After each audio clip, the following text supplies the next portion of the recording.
Bir. Xo'sh, Azizbek, buni bir joyini olib kelganim bilan, misol uchun bu joyi bilan mana bu joy kelgani bilan boshqa joyga kelmayapti-da. Yana bilmadim, uylar ustiga chiqib ketib qolyapti. Shuning uchun hozir biz qaytadan Google'dan загрузка qilib olamiz o'sha joyni. Qanday загрузка qilishni ko'rsataman.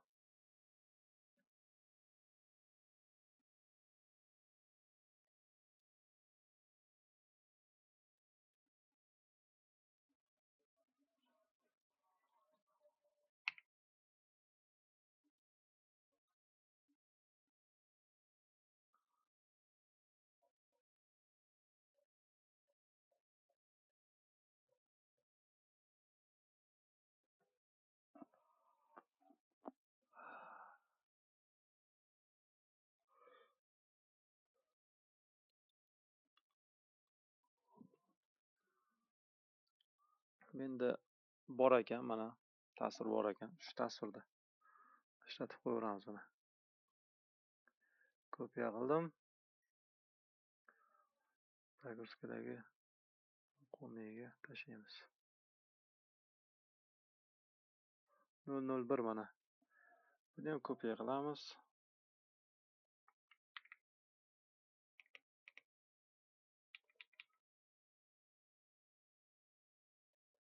Bu ozgina xira ekan. O'rniga mana buni ishlatamiz.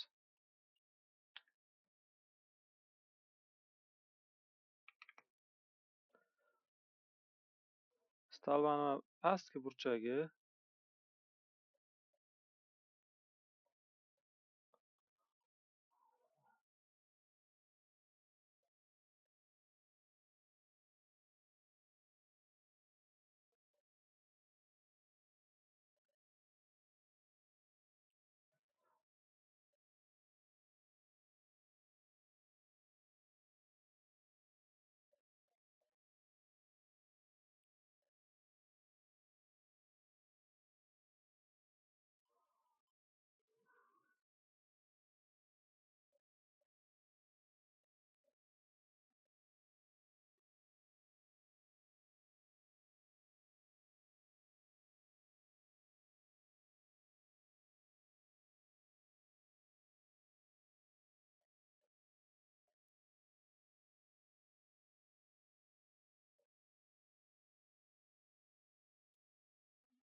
mana endi keldi mana.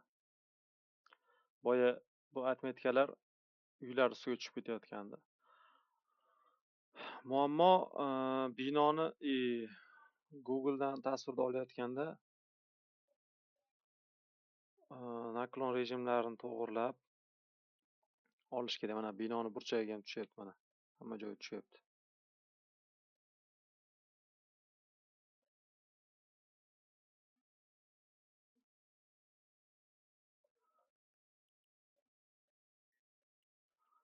Qirq olti adashmasam 46midi?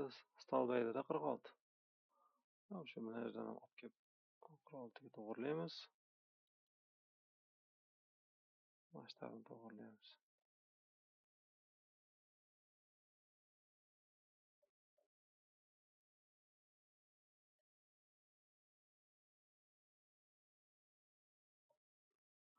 Bo'ldi, endi konkret keldi. Bo'ldi mana. Har doim shu ikkita eng uzoqdagi nuqtalar bilan ishlasangiz, shunda o'rtasi aniq tushadi, hech qanaqa muammosiz tushadi. Agar o'rtasi bilan ishlasangiz yoki ikkita qisqa joy bilan ishlasangiz, bu joyda 1-2 santimetr farq qilgani bu joylarga kelib 2-3 metrgacha o'zgarib ketishi mumkin. Bo'ldi, mana shu tayyor. Ustida ishlayverasiz.